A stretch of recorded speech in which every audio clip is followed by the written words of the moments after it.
this is where they need to go. This is what they need to be doing. These are the changes they need to have, behavioral business changes and safety changes. These are the things that they need to do to survive the next era. And so that is why the TMIT began. The first set of TMIT talked about food businesses. The second part, and after that event, luckily, that event had an opportunity to mentor any one or two persons, and we can say that we are proud that through this TMIT and the mentorship, one of the participants has gained a grant in his food project. It's a cassava project. We are proud that we were able to achieve that through this program. The second one that happened about digital products and how people can make and earn a living with digital product, and it's going to be followed by a digital product class, which people are already registering to take. It's going to be both on site and online. Good. And this is the third one, because we know that whether we like it or not, or whether we sleep or we wake, the world is going to go AI.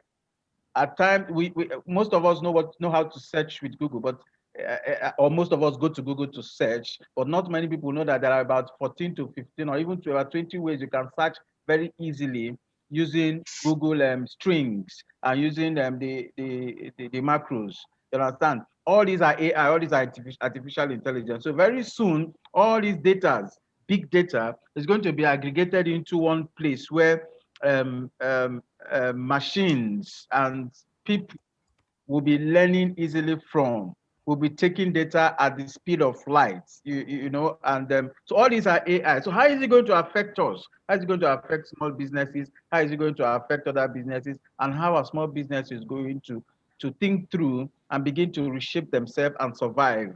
You understand? So these are some of the things that this conversation is going to drive today, and we have chosen somebody who has been at the top of this conversation. Anytime any conversation is happening on the Futa Alumni Lagos chapter platform, and when AI is talked about, it crops up, it just comes up like that automatically. You understand? So that particular keyword, you understand, activates Deji automatically, and his keyboard begins to write. You understand? So, and that is why we have chosen Deji to speak about this. We have also tried to look at the first two TMITs.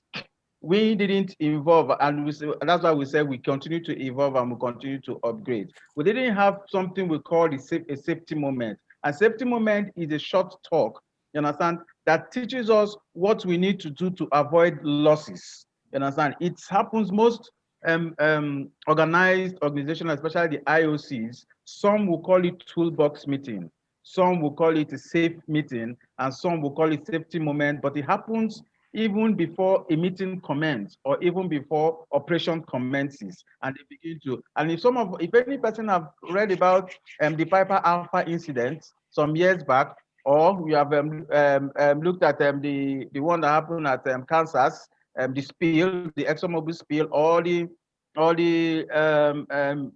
BP's spill many years ago, you will understand that safety is so important for everyone and every of our businesses. And of course, we know that if you know what is happening in the country now, the NSAS, you will know that there are some safety behaviors you need to undertake to avoid SARS. So safety moment becomes important for us, and we are beginning to have that as part of the conversation we have there. So I want to welcome everybody to this edition of the most important tip series, the TMIT. And I believe that at the end of this, we are all going to be very enriched. The people that are speaking are fantastic people.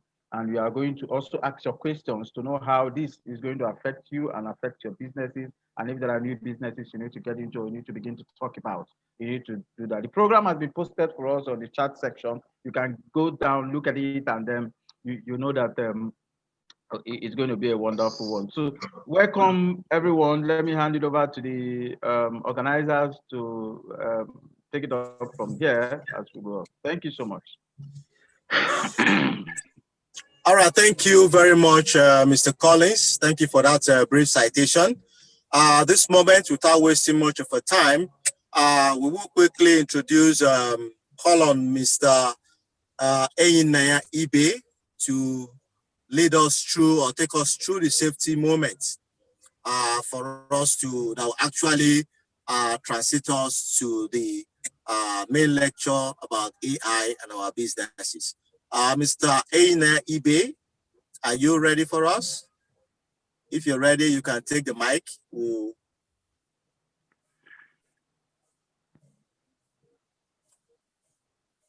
Mr. Eine, are you there? Unmute yourself and take the mic.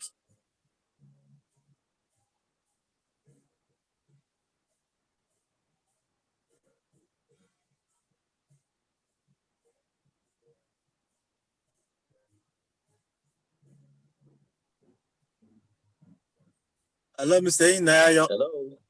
Okay, yeah, hello. Yeah, we can hear you. Okay. Okay, thank you. Good evening. My name is Deji Kadri, Industrial Chemistry Photo 1999. Thank you, Chairman, for this opportunity. I'll briefly talk about dealing with complacency.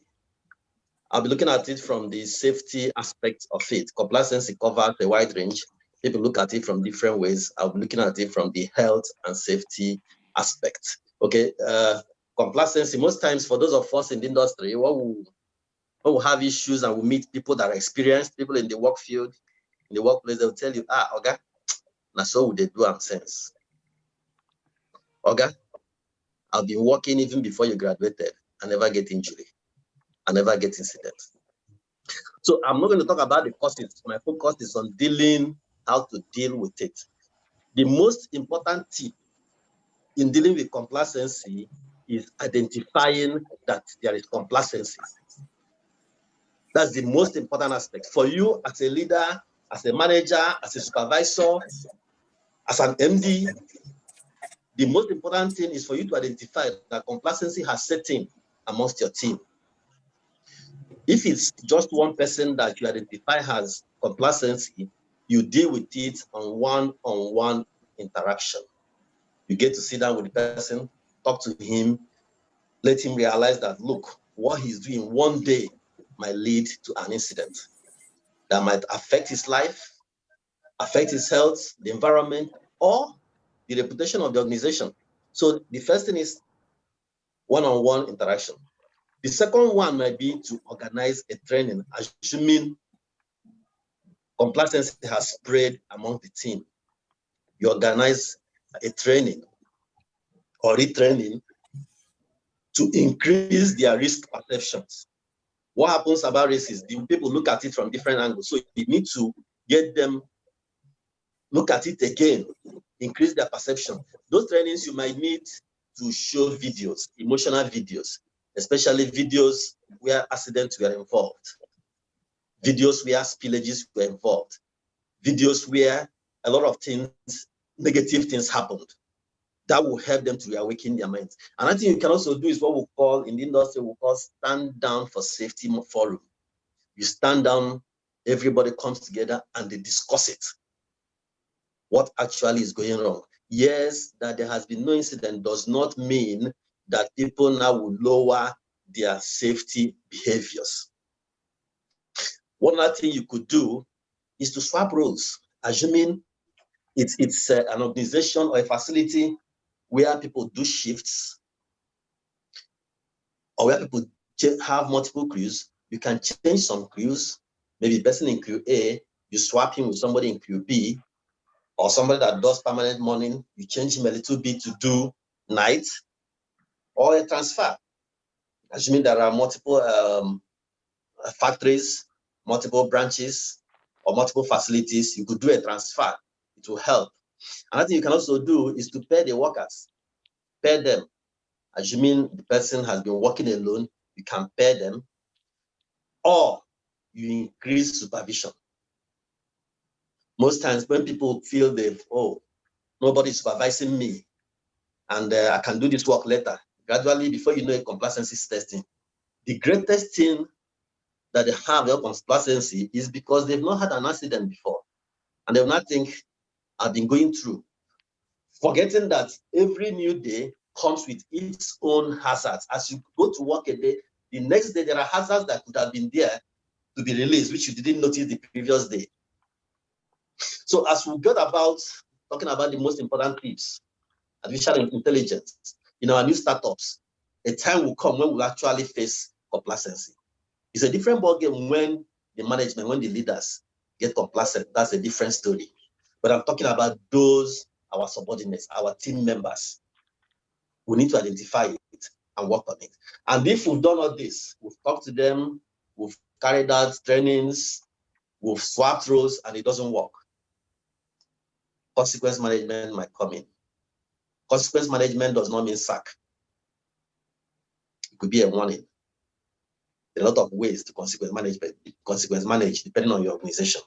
So as we leave this TMIT tray, I charge us. When we get back, let's open our eyes and identify those areas our team members are being complacent. Thank you for the opportunity. God bless you. Thank you so much. Thank you very much, Mr. Einaya Ibe.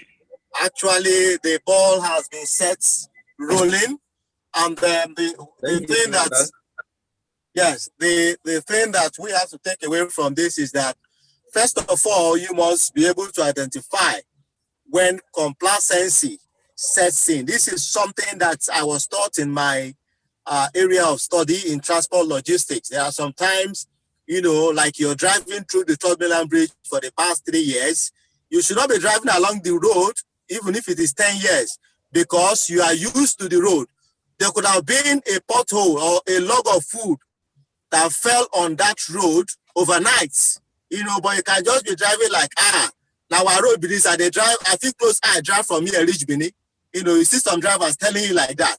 You know, that is complacency. Not knowing that something could have happened overnight on that road, which could result to an accident. So take every day like it is not yesterday, and don't let complacency set in everything or anything that you do. Identify it, deal with it one-on-one. You know, if there's anybody identified that is being complacent in your industry, in your area, call them one-on-one and talk to them and try as much as possible to, you know, talk them out of that situation. You talked about training, retraining, in order to be able to, you know, let them know that they need to be very safe. And also you can rejig the section, you can repost, you can realign, and all what he talked about. The most important thing he said, he was trying to link AI and complacency. That when AI fully sets in, some of us will be complacent. So we must be very careful. That is why the two topics are in line. So at this moment, I don't know if the IHOP team is ready for their commercial. If they are ready, they can roll the commercial while we introduce, while Mr. Deji Kadri is getting ready to take over the mic. The commercial department of the hub can roll the interview while Mr. Deji Kadri is preparing. Thank you very much.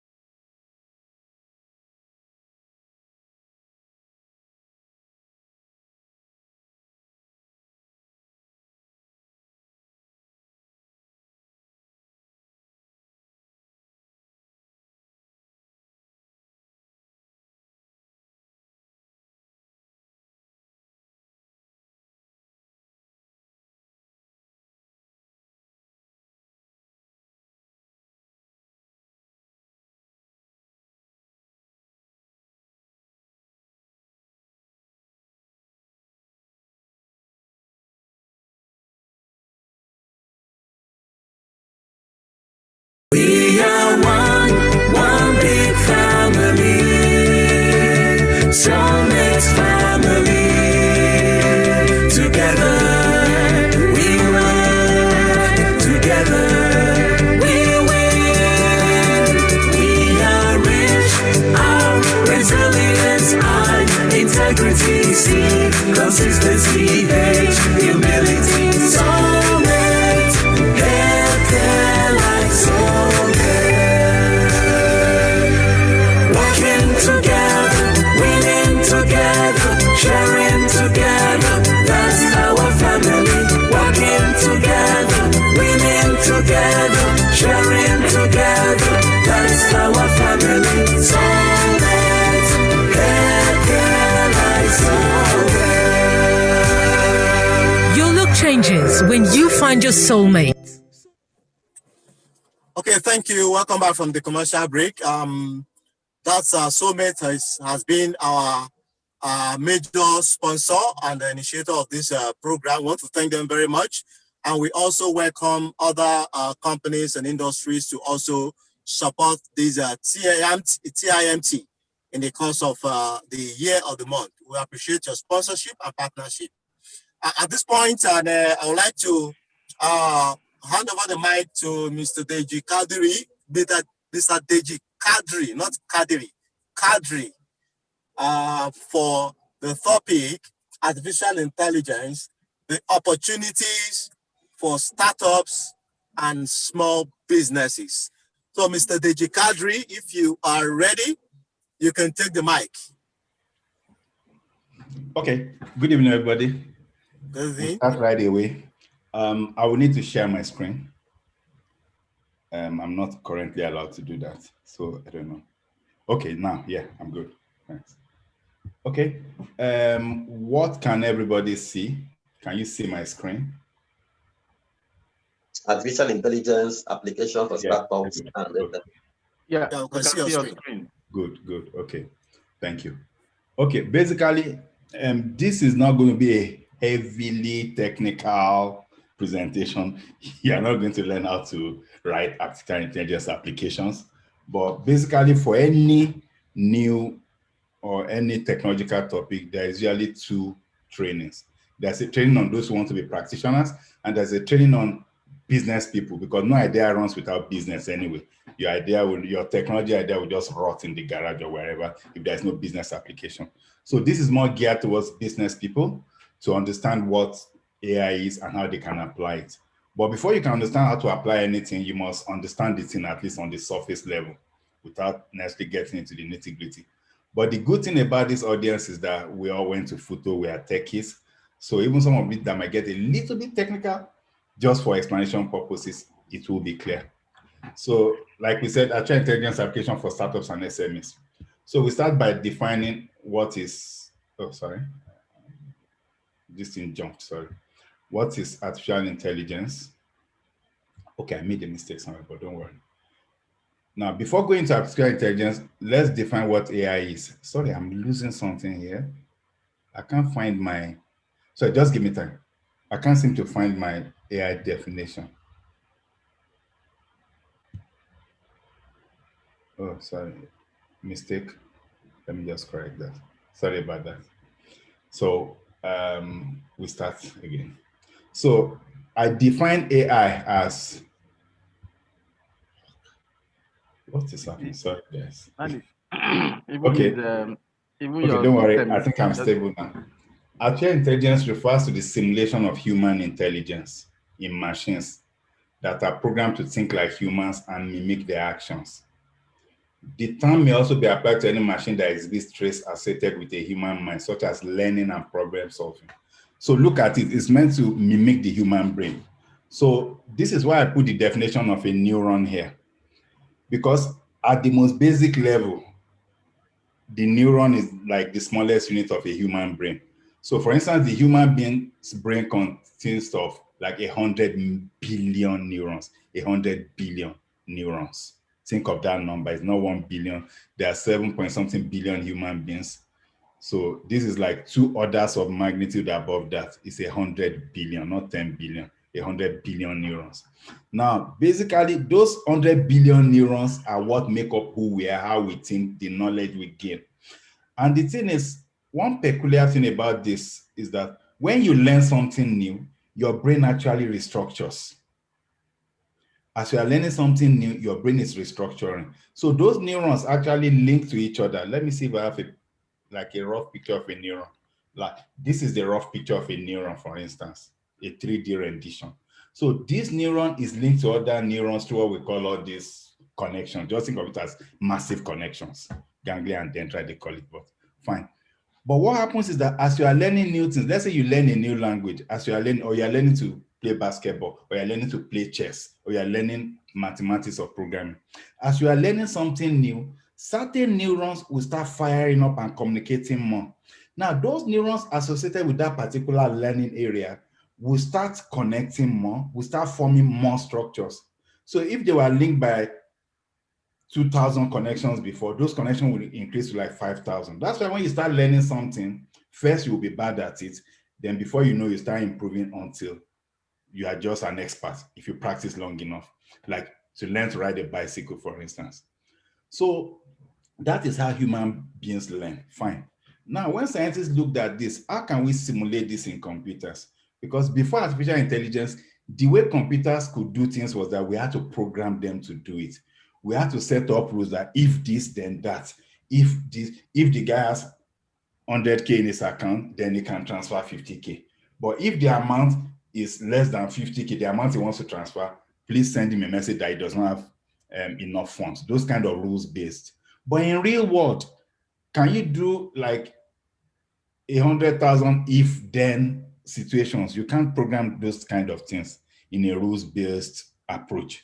So, but scientists realize that, look, we have to look at how human beings learn, because human beings, we learn language, we learn how to do a lot of things, we learn skills, we know how to respond to most situations in our life. Look at the amount of information that comes into us through our different senses.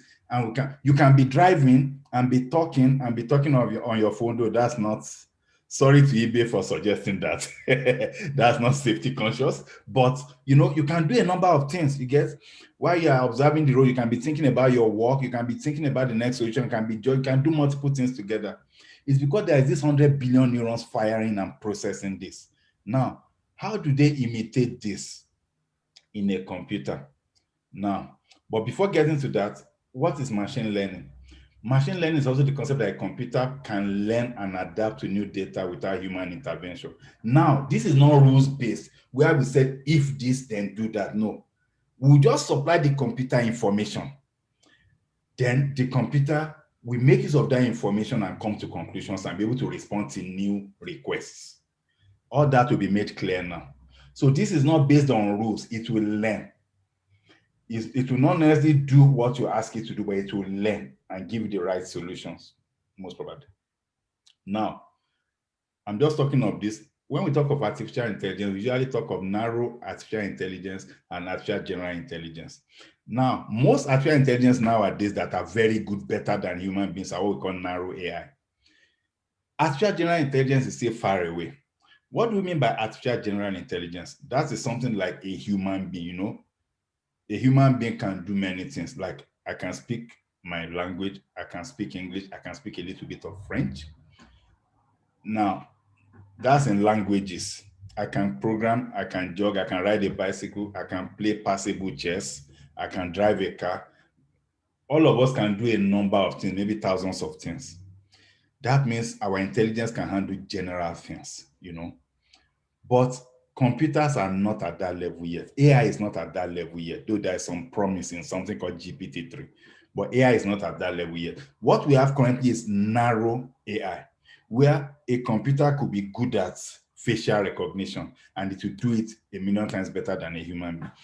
AI could be good at self-driving car. It will do it 1,000,000 times. It could be good at cancer detection. It could be good at fraud detection. So in those areas, AI is unsurpassed. You get, there are several others of market better than a human being. Once you apply AI to those areas, there is no way a human being is even going to smell of even competing with AI in that area. So AI is good in what we call narrow AI, to a specific things. We feed it data in that thing, and it crunches the data, learns from that data, and it can perform excellent in that area. Now, there are different areas of artificial intelligence. All this, I'm going to use examples later, so do not be confused and note your questions down.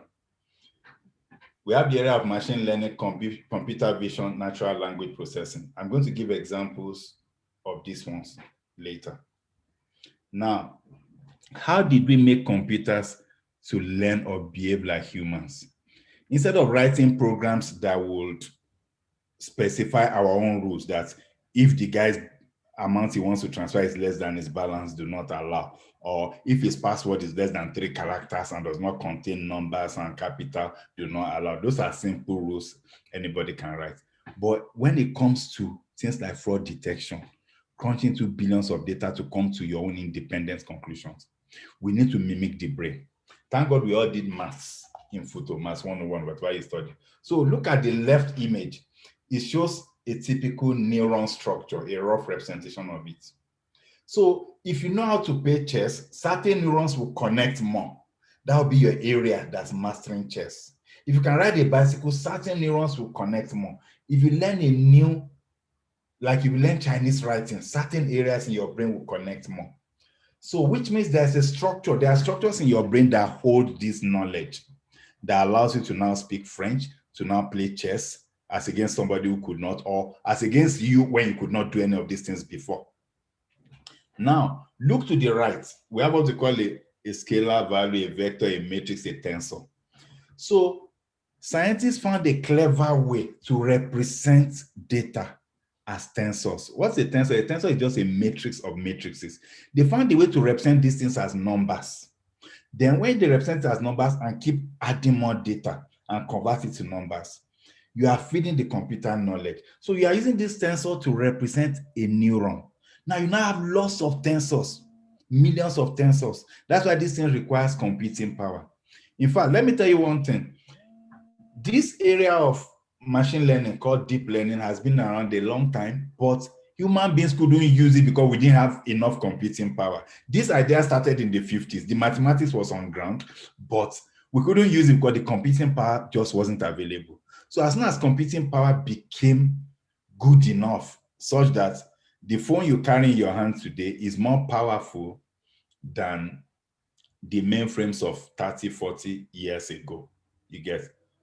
In fact, the funny thing is that the phone in they will tell you that the phone in your hand has like 1,000 times or more computing power than the entire computing power they used to go to the moon. When they went to the moon in 1960 something, the entire mainframes they had, the computing power on those mainframes is not up to the computing power of your phone, talk less of Google servers, you understand? So once we had the computing power, we could start crunching numbers and represent the human brain in a rough way as tensors and matrices. So as the human brain is trying to learn French and some neurons start connecting more, same way as we start feeding the computer data, this tensor representation, matrix representation starts feeding that particular data. Now, let me move forward. Something to still show what happens in the brain. There's a reason I keep talking of the brain, so that you can understand how AI works. We'll soon jump to the examples. And like I said, note your questions. And there's also a section of this seminar where you'll be able to talk about your own unique situation, and we can look at how you can apply AI to your own unique situation after looking at several industries. Now, the image to the right represents an area of the brain called the hippocampus. You get? So there was something they discovered in the UK. On the left is a rough map of London. London is one of the most convoluted cities in the world. It's not like a New York, which is relatively more modern. London has been around a long time. So all those old streets are still there, even though they've tarred the roads and the buildings are modern. So before Google Maps came, for you to become a London taxi driver, you have to pass an exam. And it takes like 4 years training. Believe me, that's why these people beat us, you know. In Nigeria, anybody can just jump on an Okada or on a taxi and you are gone, and you can start driving. But what these people have over us is not intelligence, it's just thoroughness and structures. So for you to pass, imagine to be another taxi driver, you have to, you have to do 4 years training or 4.5 years and pass an exam called the knowledge. They now found out that those that pass the knowledge, there's an area of their brain that's bigger than everybody else. Now, why is it bigger than bus drivers? Bus drivers have fixed routes. They don't have to remember anything. You get? You're either going from Oshodi to Antoni to this place and it's there, and you are stopping along linear routes. Nothing really to remember. Even as a passenger, I know the route for a bus driver. But in London taxi drivers, they have to know that if the road is, some of those questions, I watched some of those questions. They will ask them that if you get to Fleet Street and there's a blockage in the road, what will you do? He will not tell you that, okay, I will back around this way, follow this place, avoid this one way, and everything must be in their head. And their brain responded by growing a larger section. So now, that's how the human brain behaves. Now, for those that are retired among those taxi drivers, see, the thing now shrinks. For those that are not retired and still full-time, it's still very big. So now, let's go back to AI. Now, I told you in AI, we try to represent everything in numbers and store them in matrices so that it will appear as if it's mimicking the brain. So instead of a neuron, you'll have like a matrix structure storing that information. Now, look to the right. I don't know those who are familiar with this. Every color is represented by 3 letters. When we do colors on computers, we call it the RGB value. So it ranges from 0 to 255. So if it's 0, even for people who paint, they know mixing colors, there are primary colors of light and there's the primary colors of paint. So when you mix those colors in different ratios, you can get any color. We call them primary colors because we can get every color from those primary colors. So same thing with computers, just represent them as numbers, red, green, blue. If red is 0, green is 0, blue is 0, you get black color immediately. If all of them are the maximum value, 255, you get white. So this is the color for gray, this is the color for everything. So now, once you've seen this, which means every color can be represented. This is just a small, sample. Now, where am I getting to with this? Let's look at this. This is a picture of me, right? Now, in computers, this picture you see is represented by dots. Now, look at this picture of a cheetah. It's represented by dots. Now, look at this small section of the nose or forehead. Look at this tiny section. Look at the number of dots that is represented. God knows how many, 1, 2, 3, 4. This like maybe 10 by 30. So if multiply 10 by 30, that's 300 pixels. So each dot is called a pixel. Each pixel is represented by those 3 RGB values that are numbers. So once you punch in the number for this entire cheetah and the background, it's just a large matrix. So it's no longer a cheetah, it's just a large matrix, which you can feed into the computer. So if you feed 2 million different pictures into an AI algorithm, and you label those pictures, that this is a cheetah, this is a cat. So out of those, like there's one image database called ImageNet. It contains 15 million images. So you could find like 2,000 pictures of cats in various sections. So once you feed it to the computer and each one is labeled, it will go through those images in like a minute or 30 seconds. And before you know it, you can now bring new images and it will identify them for you. So once you fed it like 15 to 20 million different images, now if you now bring an image of your own dog, it will now tell you, oh, that is an Alsatian or that is a golden retriever. Now this looks like a toy, a game. Why do I need to be identifying dogs and cats? I'll tell you why. Before going to why, another image representation. For those in the oil and gas industry, we know about remote sensing and all of that. This is an aerial picture, probably of a satellite picture. Now, we've represented it as numbers. Now, all you have to do is, if you feed like millions of these images from your oil prospecting data, and you label them that this one has always been containing oil, this one has not, the computer will predict with 90% accuracy when you give it a fresh image that this is likely to contain oil or not. The thing is, computers can handle way more data than we can, and I'll get to that. Now, I'm giving you another example of labeled data. This is very simple for somebody to understand. Look at this data. It contains gender, age, salary. This is not realistic. This is just to show something. Now, when we say 0 or 1 in purchase, this is just data of people who purchased an item when they came to your website. You get. So now, how do you now predict those? Because each time somebody comes to your website, they are costing you resources, they are costing you bandwidth. Do you want to show them adverts? Do you know whether they will buy something or not? So for those that are likely to buy, you might show them certain things. And those that are not likely to buy, you might not waste resources on showing them those certain things. Because everything you do, matters in terms of cost when you are getting like millions of or hundreds of thousands of users. I used to work in Amazon. Sorry, I used to work in Conga in Nigeria. So I'll give examples later. Now, all you have to do is get hundreds of thousands to millions, tens of millions of data of people who have come before, who have purchased or not purchased. Feed it into the machine learning algorithm. And before you know it, the algorithm will be predicting to 90-something% accuracy that this guy is likely to buy or not. As soon as the guy lands on the site, it will tell you whether this guy is likely to buy or not. Now, how does that work? We get data, we extract the features. What do we call features? Features are things like gender, age, salary. But in reality, these features might be like 50. We might want to look at the gender, the age, the salary.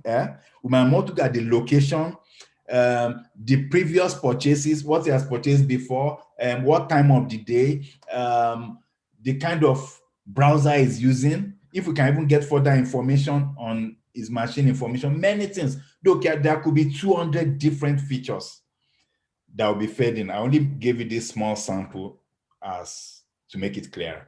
So once you feed those features, any new person, it will be predicting that this guy is likely to do this or this guy is not likely. I'll give you a human example. Let's assume you are a detective or a policeman and you have like 25 years experience dealing with criminals. Maybe you've been going in to interview people and dealing with criminals. Or you are a visa interview officer. After 10, 15 years, you would have acquired enough experience that if you see somebody, you know that this person, now he's still that thing. You just know, you get. You might be wrong few times, but you find out that maybe 80% of times you are right, that that's the criminal. Among all those people I identified, now that guy is still the money. Even that guy that appears to look innocent is him. You won't know how you are predicting it. But the reason is that you've seen them so much that your brain has built a database and a pattern recognition that you might not even be able to explain yourself. Your brain has built it over 20 years that you will see certain cues in the way they talk, the way they behave, then you know. Or it's just like if you are with somebody you've known before. I know why I'm emphasizing these things because this is the basis of artificial intelligence. It's merely mimicking human beings. It's just that things that take human beings 20, 30 years to acquire the skill, you can feed it into an AI algorithm in 1 hour and it will surpass the human. And this is not futuristic technology. Be warned, it is not futuristic. It is being used every day. I've been part of things that have used this thing. It's being used every day for positive purposes and for negative purposes, which I'll come to that later. So for a human being, you would have acquired certain things, certain skills. You will know that, okay, is this guy or is not this guy? Or maybe if you've been a marketer a long time, you get a feel for a customer that will give you the deal or not. You will just know. You might not be able to explain it, but you just, by the time you start talking, maybe within the next 15 minutes, you know this guy is not going to go for this deal. You will know, so you won't waste time. So that's how experienced marketers tend to close more deals. It's not necessarily because they know how to more than everybody, but they know how to not waste time on the useless customers. I don't know if that's an oxymoron. On the people that will not become customers, the useless prospects. So they will concentrate 80% of their energy on the people that will perform and give them deal. While the newbie, the new guy, will distribute all his energy on everybody and maybe spend 10% of his energy on the likely prospects. You get, but it's something you acquire over decades. So this is how the data will look like. And that part I highlighted is the label. So this is called supervised machine learning, which means you've already given the machine the outcomes, you are teaching it. Then you now bring a new data without an outcome, and the machine will predict that this will be a 1 or a 0. And that is the basis of the wonderful application. Now, this is just a graphic representation of your schematic. Feeding data, extracting the features, training the algorithm, and creating a model. Now, what we call a model is that new matrix that has been trained in that particular thing, maybe to recognize cats. I'm going to come to more useful applications, so forgive me if I keep saying cats and dogs. I'll come to that later. But it's same as a human being. There's an area of the London taxi driver's brain who has passed the knowledge that is different. That area of his brain is the model. That area contains knowledge of London maps. So he can tell you, do this, do that. If you give him a call that I'm stuck in a Ikorodu road, He will tell you, okay, which junction are you? Say, okay, you know what? Move 2 more streets down the line, turn right, turn left here, then go back, and you find yourself in Bagada or somewhere you get. So there's an area in his brain that's good for that. So that's what we call a model now, because once you've trained it, that training, that knowledge of fraud detection, of pattern recognition is now represented as a structure, a computing structure, a mathematical structure. So that mathematical structure can now answer your questions. Now, I'm looking at artificial intelligence in business. These are some of the areas we are looking at. Recommendation system. This is not exhaustive. Fraud detection, computer vision, image analysis, text analysis, pattern recognition, natural language processing. Now, I'm going to look at each of these ones and give real life examples. Now, for recommender systems, if you've used Netflix or if you've used YouTube, there's something they call the rabbit hole of YouTube. If you have the bandwidth and you start checking YouTube videos, after a week, you will just find yourself sinking deeper and deeper. If you keep recommending very useful videos, it's very difficult to escape. It's almost evil in nature. I'm telling you, it's uncanny. It's like it will know what you will love. And as it knows it, it's recommending for you. That is AI, I'm telling you. Oh my God. Let me tell you one thing. There's a saying I used to say to my colleagues. This is the saying. I say, ever since human beings, before recorded history, human beings have always recognized that they are not adequate. And as part of that thinking of inadequacy, human beings have created a lot of gods. You know, if you check any society, they have gods. From the Greek society, they have OM, they have Zeus, Hera, all those Greek gods, all those Roman gods, all those Viking gods like Thor, Odin, then all those Yoruba gods like Ogun, Shango, all those Amadioha. You see, human beings have always created gods because we realize that we are inadequate. So we try to create higher powers to help us with our decision making. Fine. Then technology now came, science came, we understood nature, we felt cocky. Say, forget about these gods, you know. We develop technology, you know. We develop guns that can kill from a distance. We develop things that can farm for us, so we produce more than enough food, everything, fine. But eventually technology caught up with us. It opened new doorways. Now, some of these doorways became overwhelming again, you know, because everything has a diminishing return. It now got to say technology now opened us to a whole plethora of things that is overwhelming, that wow. It's so overwhelming that every area of technology, you can do masters and PhD in one narrow area and one lifetime is not enough. So we now felt vulnerable again. So I feel the answer is that we are now creating technology gods, which is AI, to help us with this crunching. Because AI is handling almost, well, we'll come to that. Let me just move forward. So now, let me tell you one thing about this AI. There's something they say about Facebook. Everything you do on Facebook, on Google, on Amazon is stored in huge data sets and associated with you with an ID. And complex machine learning algorithms are learning your behavior every day and night. Now, they say this, if you do, I don't remember the exact figures, but if you do a search, you all know Facebook, where you can like or react. They call it Facebook reaction, where you click on that like or angry or laughing button. They say if you click a certain number of likes or reactions, Facebook will know you more than your casual friends. If you now interact with those reactions some more, maybe if you do 100 reactions, by the time you've done like 200, 300 reactions, Facebook will know you more than your close friends. By the time you reach a certain number of Facebook usage and reacting, Facebook AI will know you more than your spouse. Then guys, the bad part is that when you reach a certain level again, Facebook AI will know you more than yourself. You see why I say human beings have created mini gods? Because what are all those gods meant to do? They're supposed to know more about you and guide you. When our ancestors used to pray to all those gods, you know, they're going to pray to Amadea. Before they make any major decision, all those great empires, they will go to the temple of Zeus and make sacrifice. Then the priest will tell them, okay, you can do this or not, you get. So now it is AI. The AI now knows you more than yourself. The difference between AI and those gods was that those gods were imaginary, but AI is real. So Facebook, based on the number of reactions, it will know you more than yourself. Now, let me tell you how that is being weaponized. And I just want to tell you this today so you can be careful. It is a potent weapon. It is a greater weapon than nuclear weapons or an army invading you.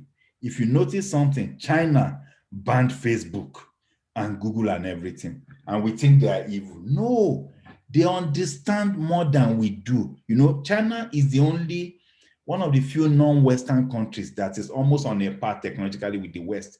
Why did they ban it? Because with Facebook and the large number of your people on social media, people can create fake accounts and use AI to turn you against each other.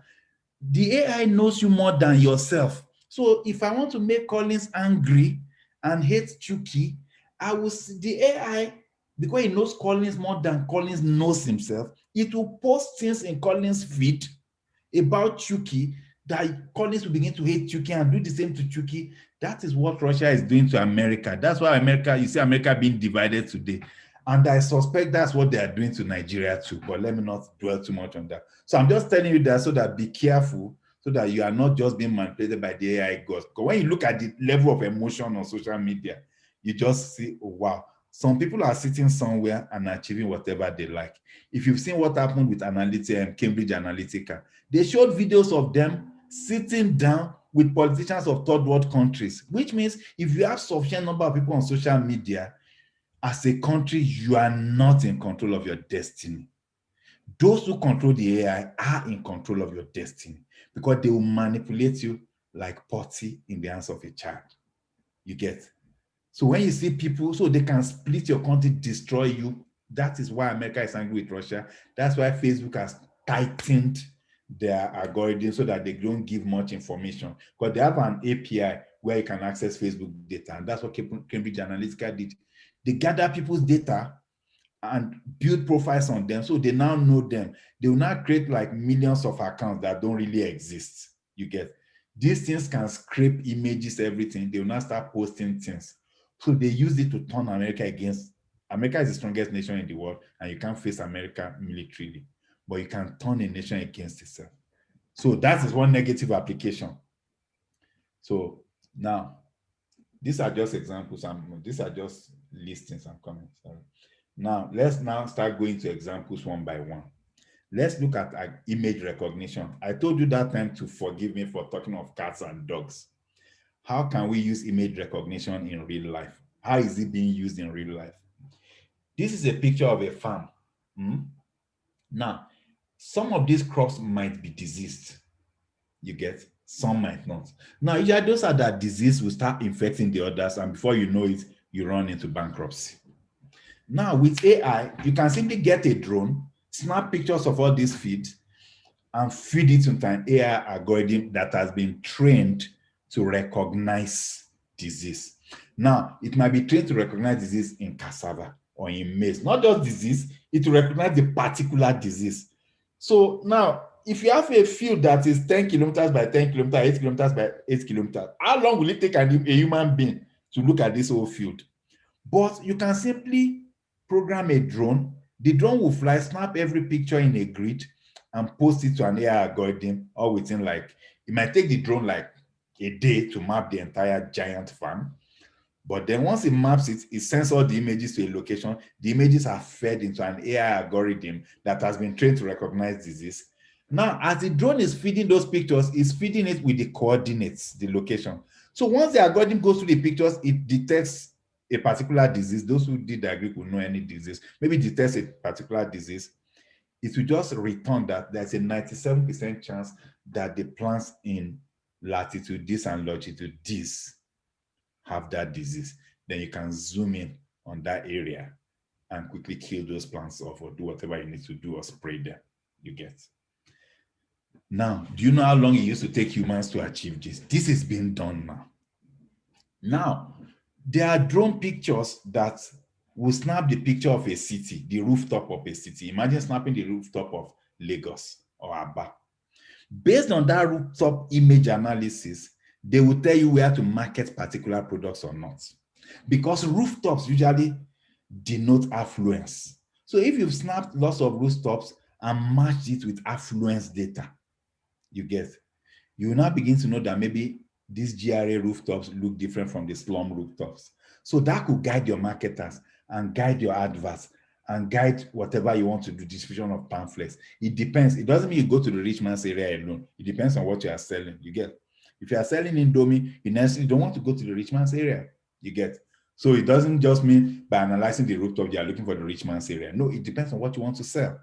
So all these things have been used like 10 years ago even, you get. They've even made it more sophisticated.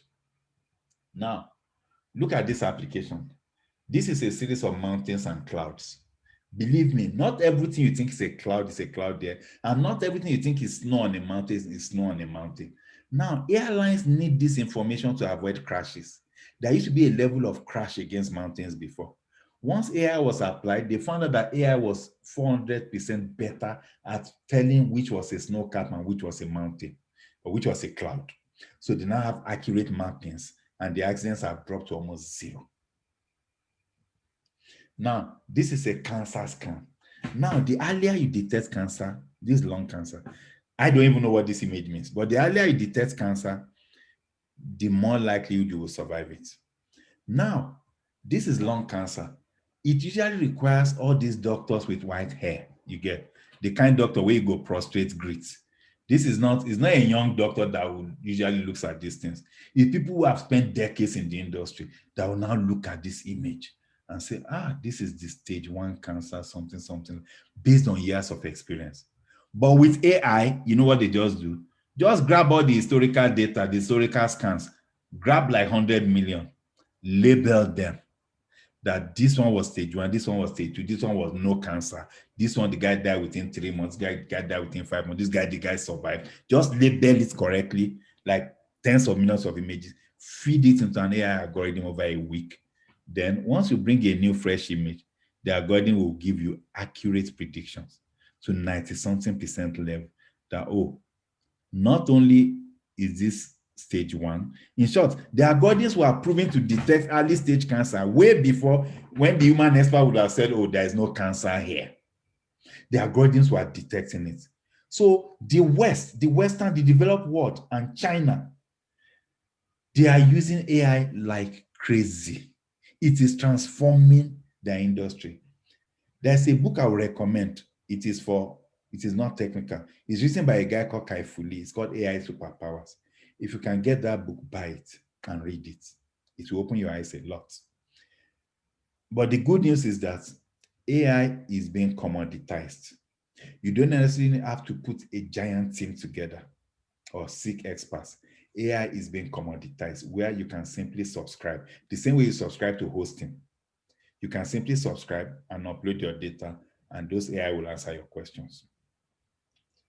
Now, we have facial recognition. If you've used Facebook, you realize that Facebook will be showing the names of people that you've not identified.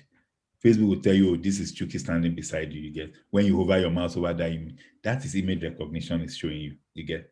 Now, there's an area that's in its relative infancy where they want to recognize faces in crowds, and they are getting close. It's working, but it's not yet commercial, but it's working, whereby the AI will just be watching a crowd. Now, let me tell you how good AI is. It doesn't just watch pictures. AI can online real-time analyze videos. So which means you could have cameras at an airport, at the bus stop, at the train station, and somebody has escaped, and you simply post their picture somewhere, and those things will be analyzed, and they will see the picture of the guy. Okay, that's likely him. A human being will not be able to do this.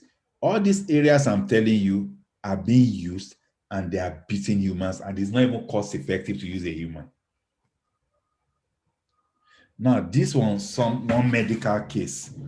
Because this particular AI has been fed with lots of X-ray scans of human bones that has been labeled by age. This particular case was a guy who was 20-something years old who had a problem with his hand. But when the AI diagnosed it, checked the X-ray scan, doctors didn't really see anything wrong. But the AI was labeling this image as a 16-year-old bone, and the guy was 26. When they now checked, they realized that the guy had a bone development problem. So without AI, they wouldn't know because his bone is not deformed. It's just underdeveloped, which the human eye can't detect. It just looks normal. But the AI, because it's been fed millions of images, and like I told you, a computer can deal with hundreds of features. A human being can probably remember your age, your gender, maybe 2 or 3 information or 4 informations about you, you get. But an AI could get like 20, 30 information about you. You get. And based on that, it will detect the pattern. So based on that pattern, because they've given it images labeled by age, millions of them. So when it sees another image, it can predict 90% accuracy the age of the person. So it was saying this is 16-year-old bone. Well, the guy was 26. But based on that discrepancy between what the AI said and the guy's real age, they now dug further and realized that this guy actually had a malformed bone. His bone is still 16 years old. And the guy will want to be doing what a 26-year-old is doing. So now this is what we call AI 101, the one they used to train us when we are doing AI. This is flower recognition. Why I chose this example is it's a way to show you how things are turned to numbers. Now, if you remember your biology, a flower usually has a petal, a sepal. I think the petal is the petal is that part we see, and the sepal is one area of it. I've forgotten, sorry. But now, one guy took measurements of different flowers by sepal length and width and petal length and width and categorized the flowers. Now, these are iris flowers are like 3 or 4 different types. There is setosa, there is versicolor or something you get. So once you plug in those measurements and train an AI, if you now supply measurements without the flower, the AI will predict that 90% it is setosa or 90% it is versicolor. Because we have iris setosa, iris versicolor. I've forgotten the other 2 or 3 again. So this is one classic example where things can be reduced to small numbers. But in most realistic applications, you need way more numbers than these 4. It just so happens that for this particular species of flower, these 4 numbers are enough to get 90% prediction. This is not really practical in real life, but it's just a way to show you how this is a very simple application of it, you get. But what I'm trying to tell you is that AI is about getting data, feeding it to a computer, and getting results based on that training. Now, you as a human being could deal with small data. You could look at small things and say, okay, maybe look at small things. They just tell you, okay, if he's a male, if he earns 200K above, and if he does this, he's usually likely to buy. Let me give you an example. You can see a pattern between salary and the kind of phone the guy is using. You might find out that 99% of people using Nokia feature phones have salary below 50K or 20K, you get. That's easy for a human being, you get. But when you now want to detect fraud, hundreds of millions of transactions are taking place on Amazon every day. Everybody's ordering, we're ordering. Who is using fake credit card? Who is using this? You see, the patterns we don't know exist. That is too much for us to notice as human beings. And AI will notice that pattern. So because you fed it hundreds of millions of such patterns. So that's why at times abroad, once you some transactions are being flagged. If not, let me give you an example. PayPal is one of the largest payment processors, online payment systems in the world. Do you know when PayPal started, they were losing like $10 million every month to fraud.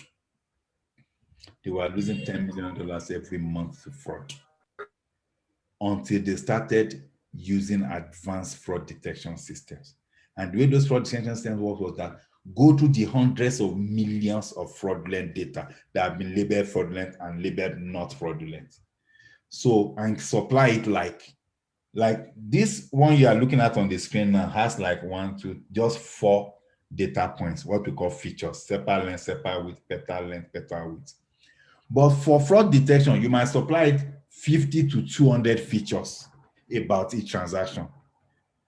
The location, which is longitude and latitude, the amount of time they spent, the page they went to, the amount of time they spent browsing before they started clicking, the products they tend to buy, the kind of credit card they use. You just pour everything in and label it, whether it's fraudulent or not. So what now happens is that before any transaction is approved, as soon as you click pay, your information is first sent to an AI algorithm. And in 100,000th of a second, it would have scored you in the background, like 90% fraud likely. Then the transaction will be refused. You get. Now, I'm just showing you, this is my own YouTube page. Now, for people like Chuki who know me, he will know this is what YouTube is supposed to recommend to me.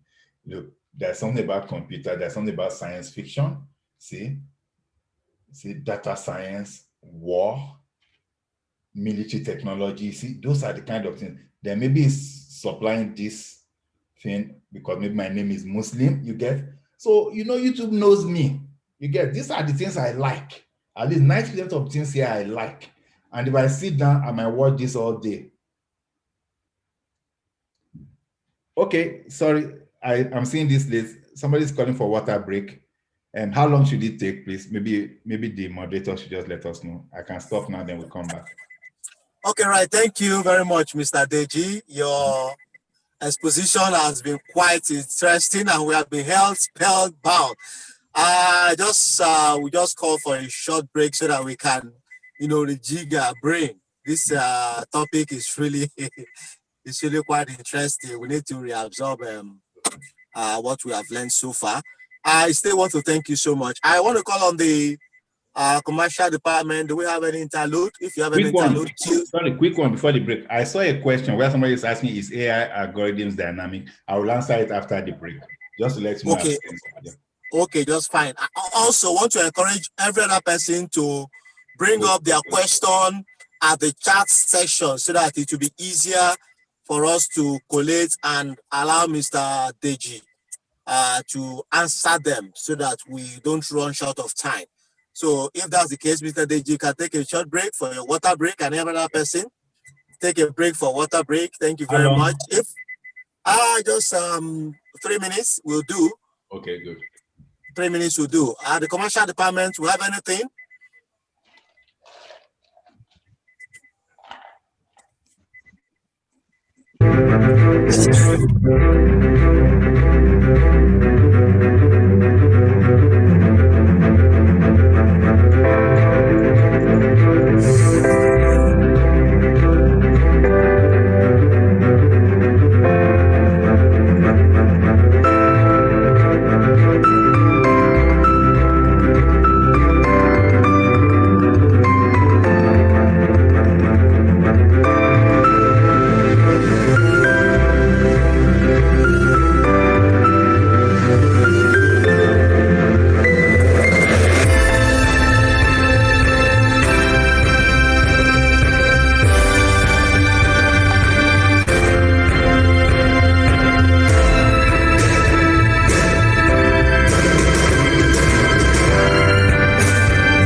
All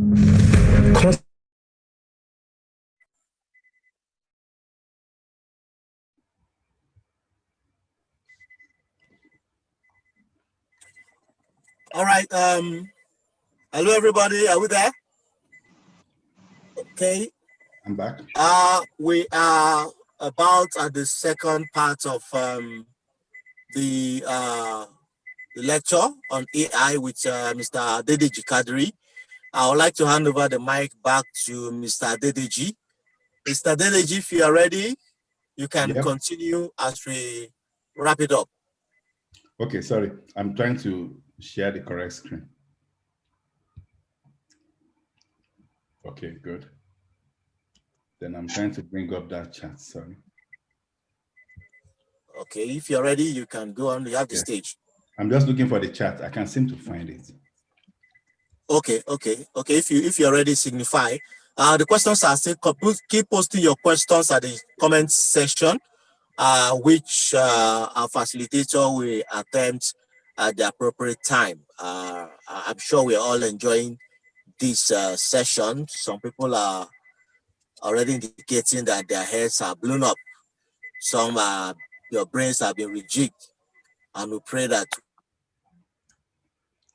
Sorry, guys, I'll come back to the question because I just can't find that chat window. I don't know why that chat window where you are chatting the questions. I don't know why it's not showing, but I'll come back there later. So let's move on. All right, go on. So, like I showed you my YouTube page that this is me because this AI, the recommender system in Netflix has been gathering all my data each time I've been using, and that of my children because they use my account for some movies, but their own kids' accounts. This for YouTube. Now look at Netflix too. If you look at Netflix, this is still me, the kind of things I will watch, the kind of things to recommend. See, it even says Journey of an African Colony, all those kind of things. I love science fiction a lot. I love military. I love those kind of things. So now, we mentioned another area of AI called natural language processing. That one, you've been seeing it every day. If you use Google Translate, at times you go to a German page, Google will display everything in English. And as somebody who has been using Google Translate since around year 2000, I've seen it improve drastically. You get it to translate any language. And it's because now, instead of making it rules-based, that if this, then that, you just have to feed it. Once you feed it, it will learn. And as more people are doing it, will keep learning. Now, if you know Siri, Alexa, or Google Assistant and Google Translator, those are examples of natural language processing. Now, I wanted to show a quick video when Satya Nadella, the CEO of Google, he demonstrated Google Assistant. Oh, sorry, Sundar Pichai. Satya Nadella is the CEO of Microsoft. Sundar Pichai. I'll make it quick. Maybe I'll just show 2 minutes of it. I will jump forward so you can see. I'll jump to where he is. I want to know if you can hear the sound. So you must have remote monitoring and management. The progress with the assistant. I'll just jump straight to where the Google Assistant is making a call. Google Assistant actually calling a real salon to schedule the appointment for you. Let's listen. Watch. This is Google Assistant calling a salon. How can I help you? Hi, I'm calling to book a women's haircut for a client. I'm looking for something on May 3rd. Sure. That is Google Assistant on the left, simulating a voice and everything. Give me 1 second. On the right is a real human being. See, the Google Assistant even said, You get? Like, I'm waiting for you. Because the guy said, give me 1 second. Sure. What time are you looking for around? At 12 p.m. We do not have a 12 p.m. available. The closest we have to that is a 1:15. Do you have anything between 10 a.m. and 12 p.m.? Depending on what service she would like. What service is she looking for? Just a woman's haircut for now? Okay, we have at 10 o'clock. 10 a.m. is fine. Okay, what's her first name? The first name is Lisa. Okay, perfect. So I will see Lisa at 10 o'clock on May 3rd. Okay, great. Thanks, great. Have a great day. Bye. Can you see that? And this was like, when did they demo this? This was 2018. You get. So that's why you can call up your Google Assistant on your phone and say, Google, what's the time? What temperature is it? Or now, let me tell you one funny thing. When Google Assistant came out, Siri came out first.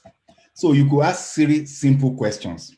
Now, Google Assistant now did something better. They achieved better neural capability. And I'll give you an example. In Siri, you could say, I demoed this to people using Siri and Google Assistant. I say, okay, Google, who is the president of Nigeria? Then it said, Muhammadu Buhari, fine. I say, what's the name of his daughter? And Siri didn't know what to do. But in Google Assistant, I say, what's the name of his daughter? It went ahead to that second level of conversation and still gave a name of his daughter. You get, that shows you the level they're achieving. And when you realize that the first airplane that flew, the distance it flew is not up to the length of a Boeing 747. Now we fly transcontinental. So for you to know that when something is in the beginning, it is coming. Self-driving cars have been proven to be way better than human beings. It's only legislation that's preventing. And a lot of companies are coming up doing a lot of things. There's a startup, for instance, now. All they do is that they hire people in every city, low-cost people, to keep labeling streets of their city. So they could hire people in Lagos that will be labeling the street, this is something, this Coca Street, this. Yeah. And they are storing that data. The aim is that they will sell that data in the next 10, 15 years. They will have the largest data, accurate data of streets. There are companies that are just driving self-driving cars all around, and the cars are mapping the traffic condition, everything. All is meant to be fed into an AI. Now, what advantage does AI offer? Somebody gave a simple application into, let's say, a coffee store that's using AI. Once a coffee store identifies its customers, let's say that coffee store is like a Starbucks all over the world. So once they know that you like this particular kind of coffee with this blend of sugar with this temperature, maybe you like that in New York, you might find yourself in Germany or Lagos. If there's a Starbucks there, it will know it's you again. Once you show up, it could use facial recognition. Once you show up, it will know it's you, give you your perfect coffee. So your profile will be following you all around. Now, when people are talking of China, how did China handle COVID? There were lots of, conspiracy theories here and there. This, how come Russia didn't catch it? India didn't catch it. They are beside China. Has anybody looked at the Chinese-Indian border? That place is impossible. It's uninhabitable. It's full of mountains. Nobody lives there. They only post a few military guys there that they can't even deploy large armies there. That aside, how did China stop their COVID spread? First, China is not a democracy. Then secondly, there's a difference between Chinese tech companies and Western tech companies.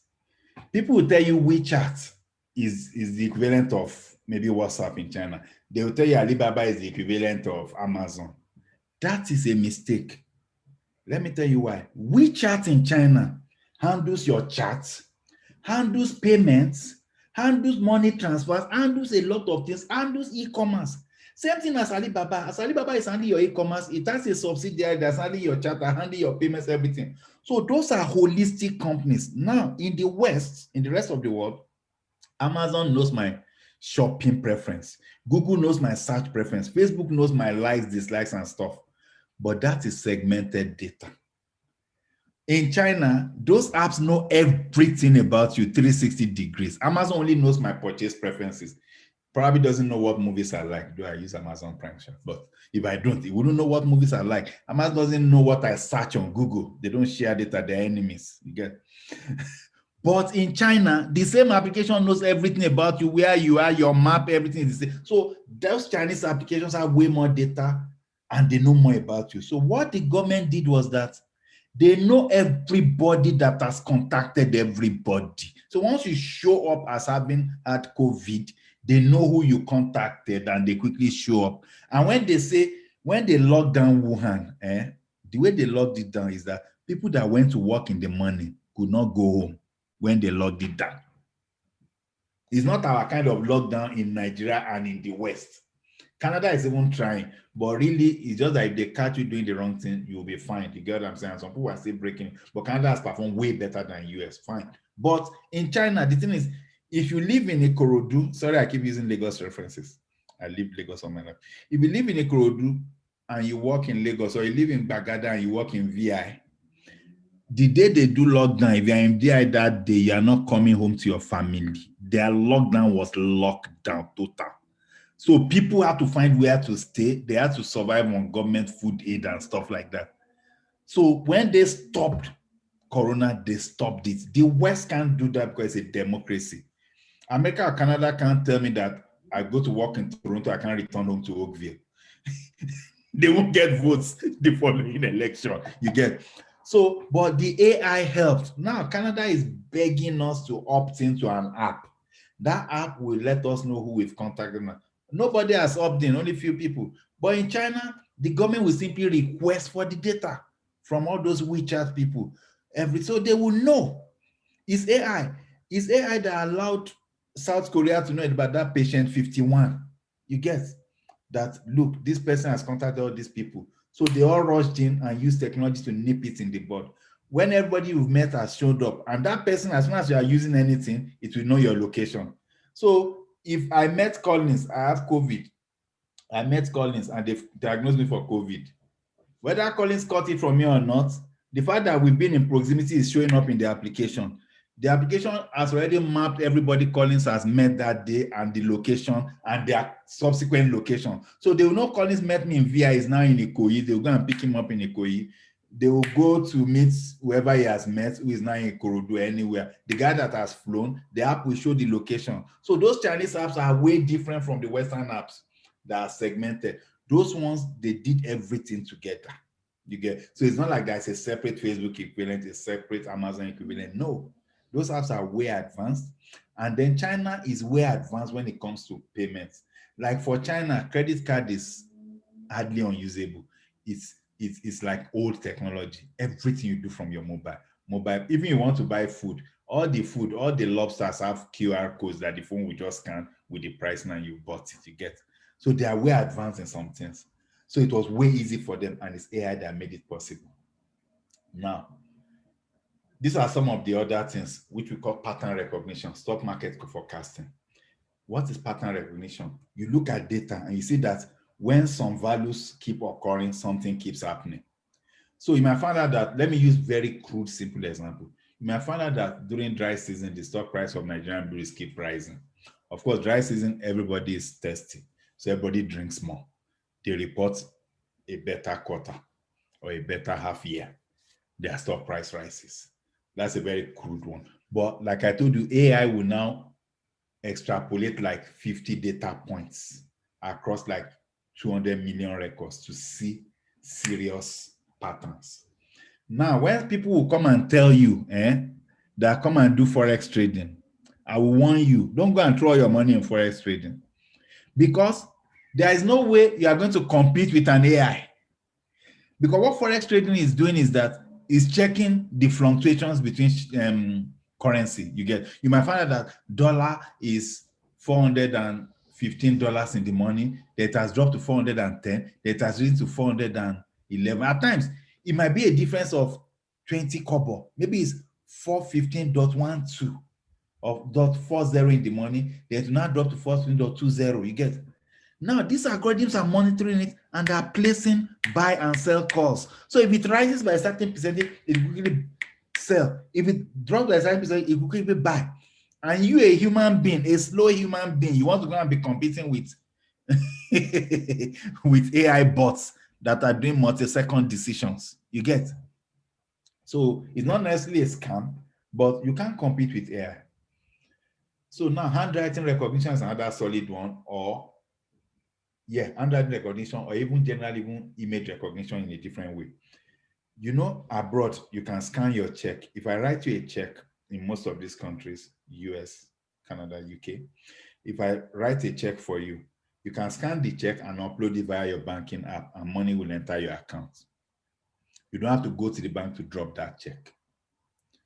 Those are advanced algorithms that will scan the check, recognize my signature, recognize everything recognizable, and You know, there's an app we use in my company that we use to claim expenses. That app, you just snap your receipt, upload it, and it will capture all the prices of your receipt. That's even easy because that's printed material. So how does it do handwriting recognition?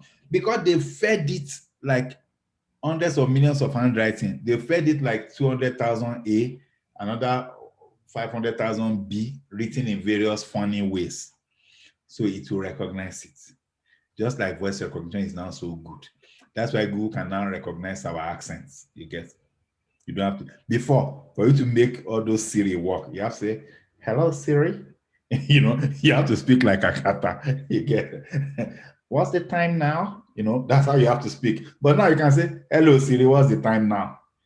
You can say, nah, Siri, what's the time now? And Siri will tell you, get. It's machine learning, you get. So because they fed it all these voices, as all of us are talking and it's correcting it, it's learning more, it's getting better. So when that person asked if the machine learning is dynamic, yes, because you can keep training and retraining it with new data and more data. So it's very dynamic. That's why it keeps getting better and better and better, which makes it a wonderful technology and an extremely dangerous technology at the same time. Now look at this. This is just an example of Facebook. You get, this is me in 2015. This is a Facebook picture of some selling we completed. Now, when you hover over somebody's face, it will show the name. It showed me my name. Fine, that's no surprise. I'm logged in. But I hovered it here. It showed me this guy's name. This is my friend accurately.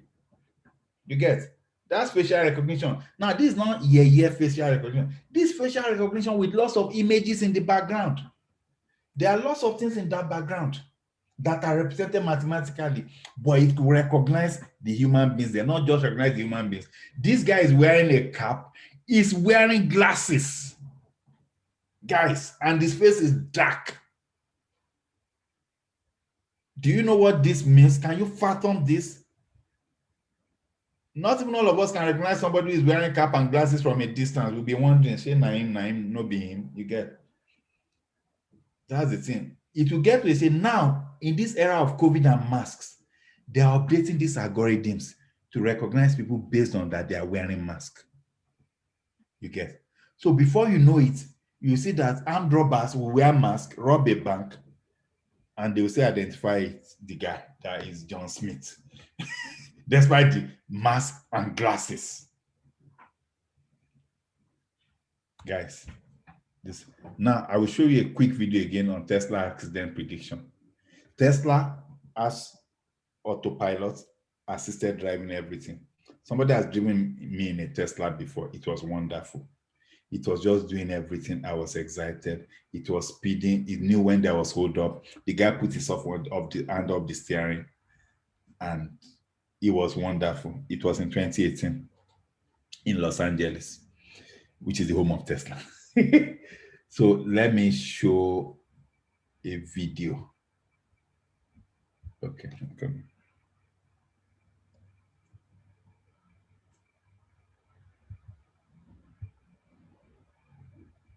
Just look at this. I'm coming.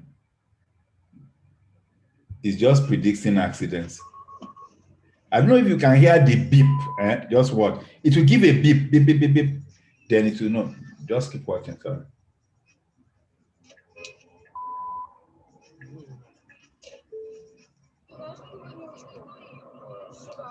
Watch this.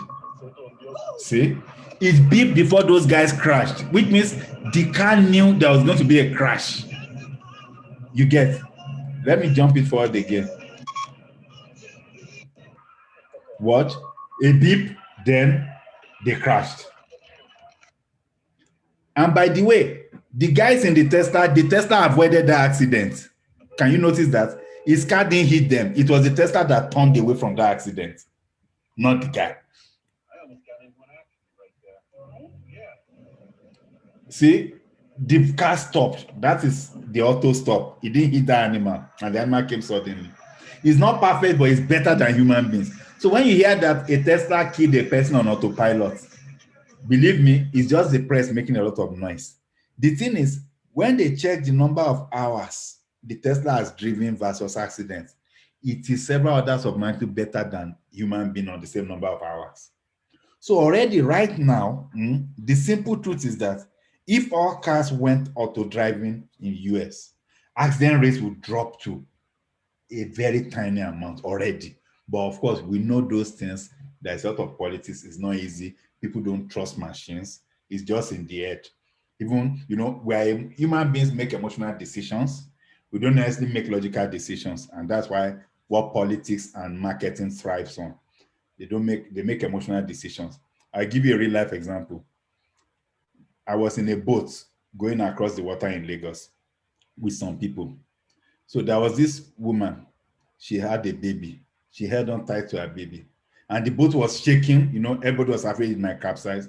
So I now told her, let me carry your baby. She's a friend. I said, let me carry your baby. She said, no, I have to hold him.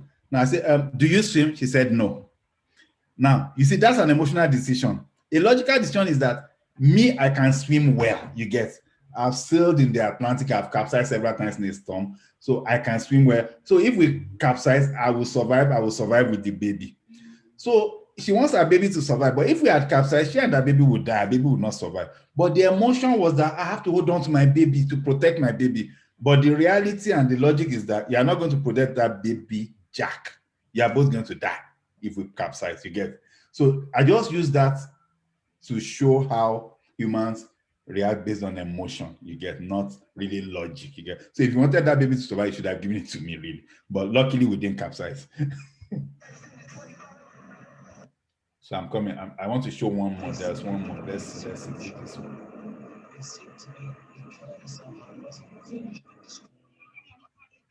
Okay, maybe not my examples anyway. But that's it. You saw that in predicting the accident. It was beeping, then the accident will occur. It was beeping, then the accident will occur. Now I'm coming. Okay.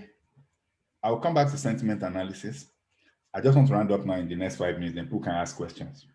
Now, some examples from Nigeria. When we were in Conga, I used to work in Conga around 2015, 2016. There were lots of, we suffer from the hands of Yahoo boys and fraudsters, I'm telling you. People were transferring money, stealing our money, transferring. We had the money payment app that you could load money that was linked to your bank account. Now, the thing is, those people, they will go and social engineer the owner of the phone and collect the phone and enter the app and transfer money 3-4 times. Then they join our accounts. So what we did was that we studied their patterns and we coded that pattern and loaded it into an algorithm. So once they join and they exhibit those patterns, we flag them immediately. That thing dropped fraud by 95%. It was so welcoming. It's one of my major things I did there. I was so happy. You get. That is one very simple area. Now, another area, when we say recommendation engine, movie recommendation might sound like a playful thing, but what of in the financial world? You are a bank, you want to give loans. Why not bring out all your loan data for the past 30 years? Let's feed it into an AI algorithm and label them that this guy paid, this guy did not pay. This guy took a long time to pay, this guy paid on time. This guy disappeared. Once we train a machine learning algorithm that way, any new person that comes, key their information in, send it to the algorithm will predict with a high level of accuracy the likelihood of that guy paying that loan back. Now, anybody who lives abroad will know one thing. There's something that drives your life here, which is your credit rating. It's a number. If you have a credit rating of like 780, 800, man, you will get any loan, you get it at low interest rate. But we all know that a lot of things goes into credit rating calculation. They will check how many credit cards you have, how much do you earn, what is the utilization. So if they give you a credit card of 10,000 credit on it, are you using 8,000 all the time, even though you are paying back? But that means there is problem. But if you are just using 1,000, 300, 400, your credit rating will be going up, because if I give you a 10,000 line of credit and you're only using $300, $1,000, $200, man, you are comfortable. Then you keep paying. So all those patterns for years will not determine your survivability in these countries, because when it times for you to get mortgage, car loan, all those things, if your credit rating is low, you might not even be approved. In the unlikely event that you are approved, you get a high rate. Let's say the rate is 5%. They might be giving 5%. Well, somebody with a high credit rating will get like 3%. Now, AI is making those things better now. AI and big data. Now, in Canada, they've said very soon in Ontario, your regular rent payment is going to count towards your credit rating. You get. I have a nephew in London who wants to rent out his house. And he was using an app. The app will find out everything about the person and say this guy is high risk or low risk as a renter. Because all the defaults in rent, all the court case, everything, a company has gathered it and stored that information about everybody. So once they key in your number there, it will just search his record and give you a likelihood based on your pattern. So now, another Nigerian application, there's a loan app, I've forgotten their name, all these micro loan apps that they'll say you can take anything from 5,000 to 20,000 naira quickly. Now, in Nigeria, we don't have credit rating, we don't have good records. How do we do? I wasn't part of this application, but somebody who worked there told me what they did. When you download the app, you will give the application permission to check your SMS messages. The application will now dig through your SMS. And through natural language processing, it will look at your bank alerts, and based on that bank alert, it will extract information, amount, transaction, everything. And based on that, it will score you on your likelihood of paying or not. You see, that is a unique solution to a Nigerian problem. We don't have records. Because we don't have records, so they did analysis of unstructured data. All the data I've been telling you since have been structured data, where it's in a grid. You know, this is a name, age, all those things. But unstructured data, this data is hidden inside an article, it's hidden inside an SMS, which means they must go to the SMS, realize that this is a bank SMS. Now, how would they know? All they have to do is put lots of SMS samples or bank alerts into an AI.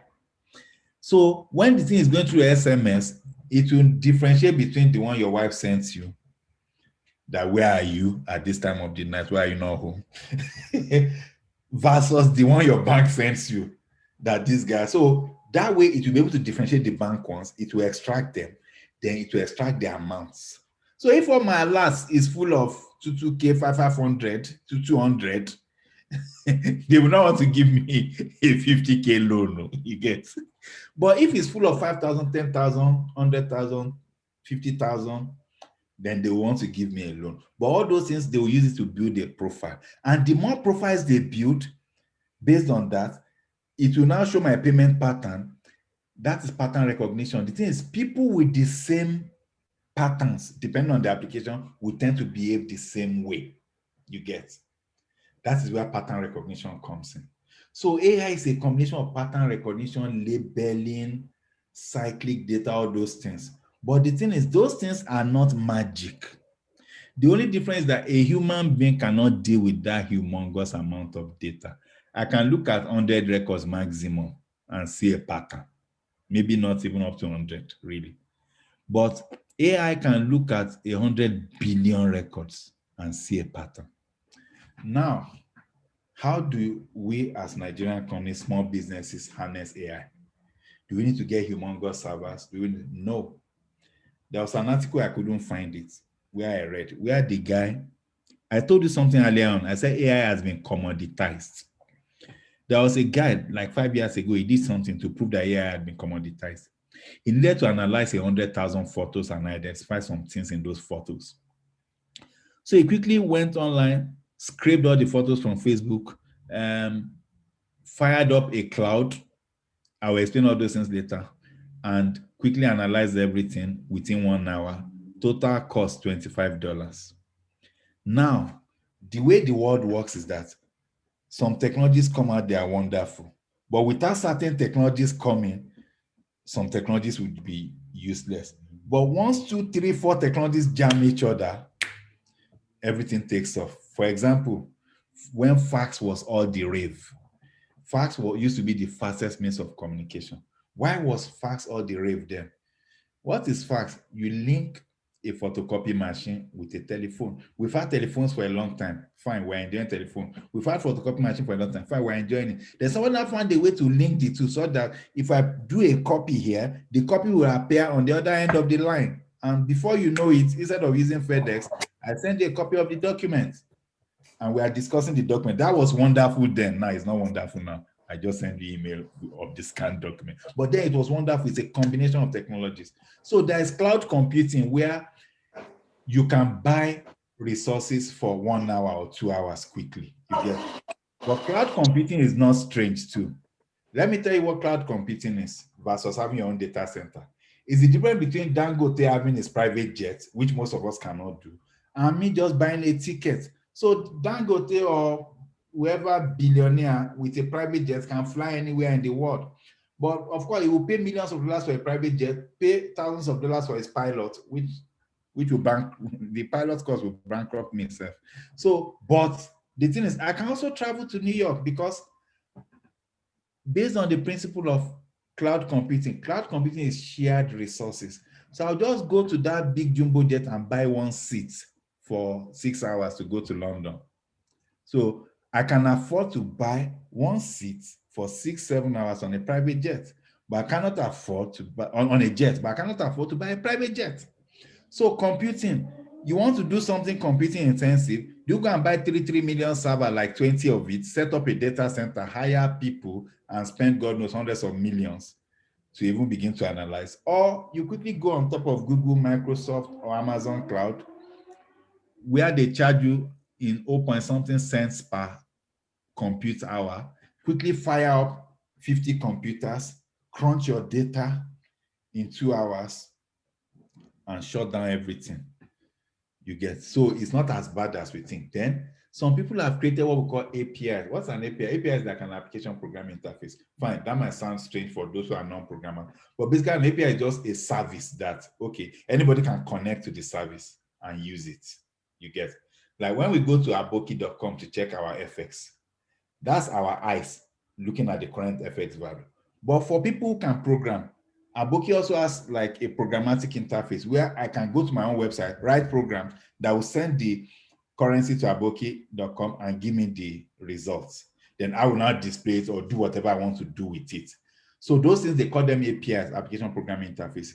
APIs are very easy to use for even beginner programmers. And what API have done is that they've allowed a lot of things to be commoditized. So which means AI now, Google has the best, Google Microsoft, they have the best AIs around, and IBM Watson. But they are not telling you that, okay, do you need to do image scan? Do you need to recognize a skin disease? Do you need to recognize disease crops? Just fire the image to our computing instance. So there'll be somewhere you can subscribe to, which somebody will help you set up. So you just fire the image there and it will give you a result immediately. You get. Now, let me demo something on Microsoft's website.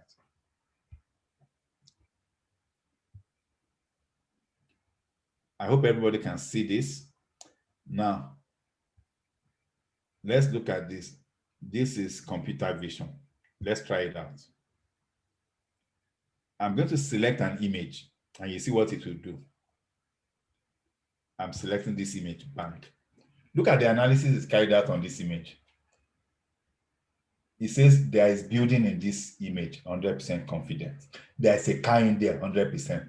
There's a road, 100%. There's outdoor, it's outdoor, 100%. It's 98% confident there's a vehicle. It's 98% confident it's a land vehicle because there could be a boat there. There's a street, it's a wheel. There's a wheel in there, this wheel. You see, now look, there's a sidewalk there. That one is 36% confident because I can't really see any sidewalk. But it's inferring that since this is a road in a street, there might be a sidewalk, but not sure. Not all roads have sidewalks. Now, look at this description. A car parked on a city street, 96% confidence. Now, it's also saying there's no racy content, there's no adult content, so there's no naked woman there. Now, let me tell you one application of this. Okay, before I come to that application, let me just show you one more thing. Look at this video. This is a video. I can click a video now, for instance. It says select a person to see where they appear on the video. I select Satya Nadella. coming. Sorry, this is not the right one. There was one that was working with this. I think it was this. So when I selected Satya Nadella, coming. There needs to be a fundamental Okay, now watch what he change did. He says this guy appeared 7 times in a total of 22% of the video. Now you're wondering, what is the application of this? Like 15 years ago, or almost 20 years ago, 20 years ago actually, I had a conversation with one guy. The guy, they said they had a problem.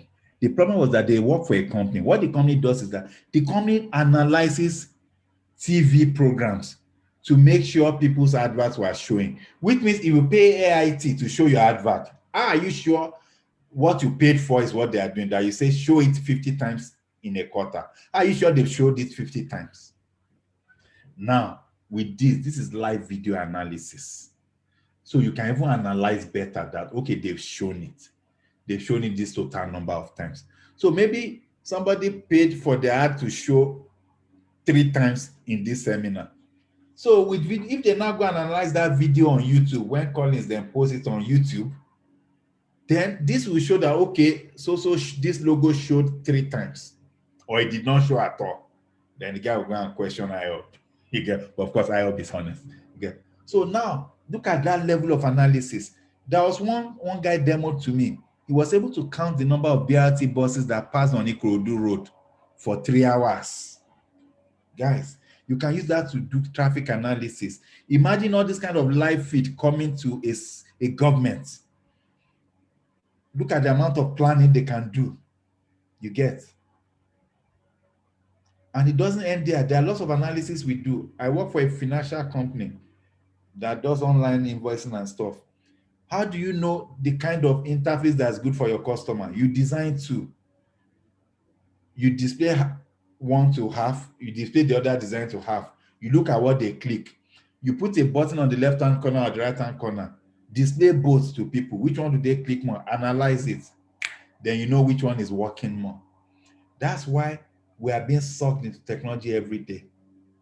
That's why a lot of things are happening. That's why we can be manipulated. Because these things know us. Now, I will go to this section now, which is like the last part, which is question on how AI can be used to your specific use case. Now, I don't know, maybe we should unmute people. I don't know, or maybe I don't know, because I can't see that chat for some reason. I don't know why.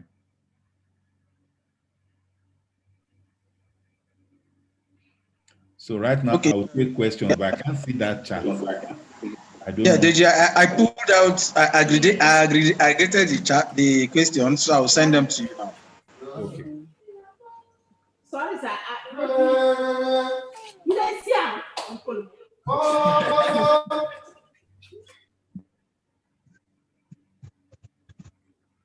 Let me know if you've sent it, because I've not seen any pop-up. Wow.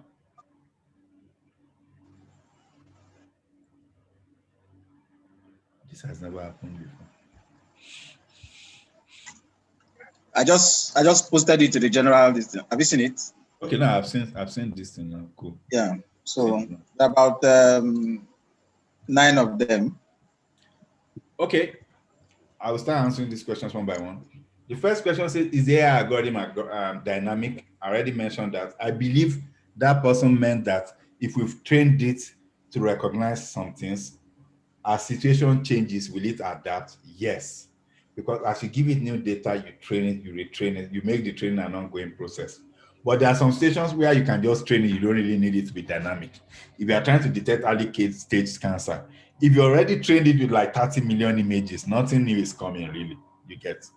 Or if you've trained it to recognize all species of dogs, you've given it 20 million images. There's no new dog coming, you don't really need to make it dynamic. It will just be good at recognizing those things. Yeah, is there a world repository where data are stored? I won't call it a world repository, but if you Google sample data sets, there are lots of, there's cargo.com, there's MIT, there are lots of places, but if you Google it, you will see lots of places that have free downloadable data sets. It could be credit card fraud detection data, it could be crime rates in New York City, it could be anything. there are lots of free open data sets. There's opendata.org, if I remember well. But what I was saying, just Google it and you see almost any data set you want. That's actually real and you can use.